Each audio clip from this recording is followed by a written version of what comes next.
ये उनकी सबसे बड़ी गलती थी।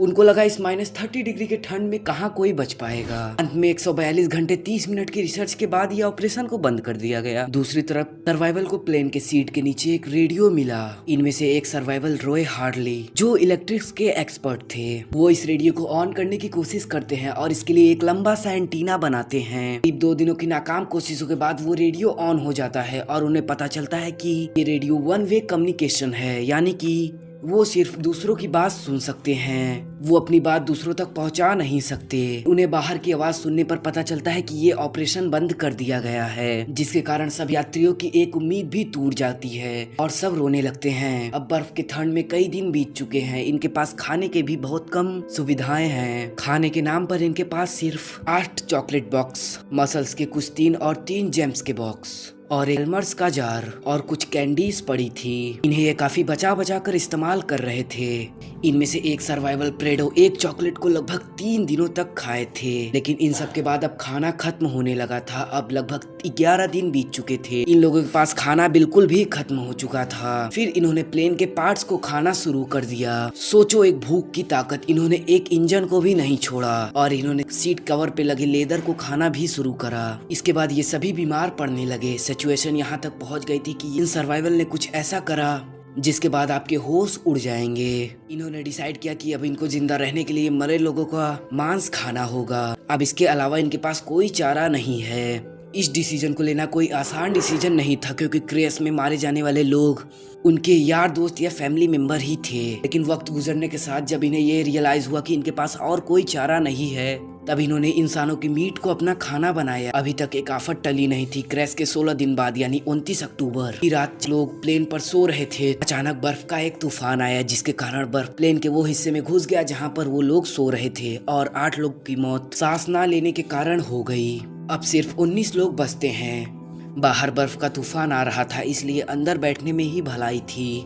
अगले 3 दिनों तक ये लोग प्लेन की इस छोटी जगह पर फंस कर बैठे हुए हैं। अगले दिन जब ये देखते हैं तो मौसम बिल्कुल साफ हो जाता है। अब इन्हें जिंदा रहने की एक उम्मीद नजर आती है। अब इनको जिंदा रहने की पूरी कोशिश करनी होगी, क्योंकि अगर मरना ही है तो पूरी कोशिश करके मरेंगे। इनमें से 3 लोग मैप की स्पेशलिस्ट थे। ये डिसाइड करते हैं कि अगर हम वेस्ट की तरफ चले तो चिली के कंट्री साइड एरिया में पहुंच जाएंगे। लेकिन इनका यह अंदाजा बिल्कुल गलत था।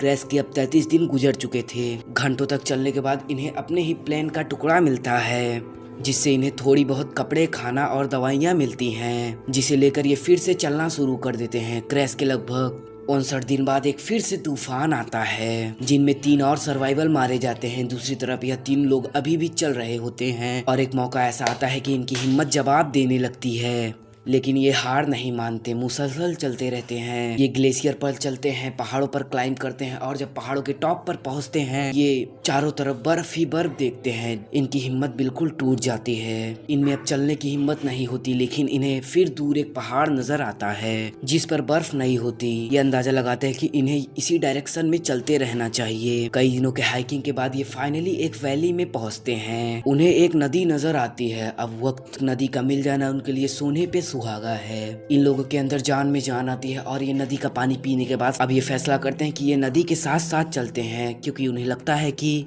ये नदी कोई ना कोई गांव या कस्बे को जोड़ती है जहां इंसान बसते होंगे। आखिरकार 9 दिन के हाइकिंग के बाद इंसानों की मौजूदगी का एहसास होने लगता है। इन्हें खेतों में कुछ गाय नजर आती हैं और थोड़े चलने पर इन्हें नदी के किनारे पर 3 लोग खड़े दिखाई देते हैं। ये जोर जोर से चिल्लाते हैं और आवाज लगाने लगते हैं। तो इनमें से एक शख्स इन्हें देख लेता है और चिल्लाकर बोलता है कि टुमारो यानी वो कल फिर आएगा। अगले दिन वो अपने 2 साथियों के साथ दोबारा घोड़े पर आता है और अपने साथ कुछ खाना और पेपर और पेंसिल लाता है।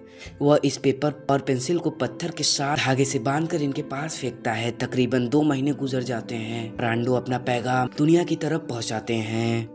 ये उस पेपर पर लिखते हैं कि मैं यूरोगवान से आया हूँ, 10 दिनों से पैदल चल रहे हैं। मेरी जख्मी दोस्त क्रैश साइड पर मौजूद है। हमारे अंदर चलने की भी हिम्मत नहीं है, हम कमजोर हैं, प्लीज हमें बचा लो। जब वो आदमी के नोट को रीड करते हैं तब वो शॉक रह जाते हैं। क्योंकि उन्हें यकीन नहीं हो रहा था कि ये लोग जिसकी प्लेन क्रैश होने की खबर उन्होंने 2 महीने पहले सुनी थी वो अभी तक जिंदा हैं। एक ब्रेड इनकी तरफ फेंकते हैं और मदद के लिए रवाना हो जाते हैं। 10 घंटे सफर करने के बाद जब आर्मी हेडक्वार्टर से इनके लिए हेल्प भेज दी जाती है, इन दोनों को रेस्क्यू कर लिया जाता है। मालूम पड़ता है कि ये दोनों अब तक 61 किलोमीटर पैदल चल चुके हैं। देखते ही देखते ये खबर पूरी दुनिया में फैल जाती है और अब 72 दिनों के बाद बाकी सर्वाइवल को भी रेस्क्यू कर लिया जाता है। रेस्क्यू प्लेन को क्रैश साइट के लोकेशन पर भेजा जाता है। 16 लोग को रेस्क्यू कर लेते हैं। दिल दहला देने वाली कहानी फ्लाइट 571 की उम्मीद है। तो दोस्तों वीडियो पसंद आए तो वीडियो को लाइक कर देना और चैनल को सब्सक्राइब करके ही जाना ऐसे ही मजेदार वीडियो